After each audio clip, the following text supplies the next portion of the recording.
It started on a Saturday night around 10 p.m. My 35-year-old sister-in-law felt unwell and called my parents, who are in their late 60s and 70s, asking for a ride to the hospital. Since they couldn't go, they called me. I refused. I was alone. I didn't want to hike to the car park so late. And frankly, I didn't want to pick her up. She has siblings. And failing that, taxis and ambulances exist for a reason. By the next morning, the pressure intensified.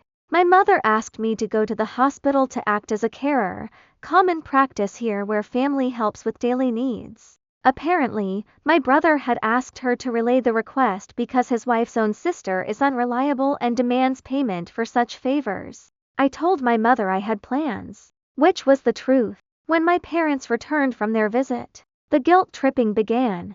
My mother lamented how lucky my brother and sister-in-law were to have friends supporting them, pointedly noting that no other family had visited. She mentioned that my sister-in-law was wondering where I was. A passive-aggressive jab I chose to ignore, but my mother wouldn't let it go. To her, this woman is another daughter. She insisted I visit that afternoon or even take a day off work to help. I usually avoid conflict, but I had reached my limit. My mother needed a reality check. This daughter she was defending never visited me during my own long hospitalization or my 2-month recovery at home. There were no calls and no messages, despite the fact that she drives past my house every single day. Furthermore, during my mother's 3 previous hospitalizations, this daughter-in-law never stayed more than an hour and never lifted a finger to help with her care.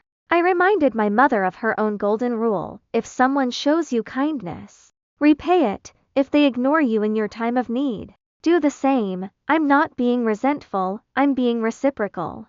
At a recent family gathering, my sister-in-law even admitted she didn't have time for basic family duties because her priorities were elsewhere. I am simply respecting her boundaries by staying out of her business now. To end the cycle, I called my brother, who is currently away on a trip. I told him directly to stop using our mother as a messenger.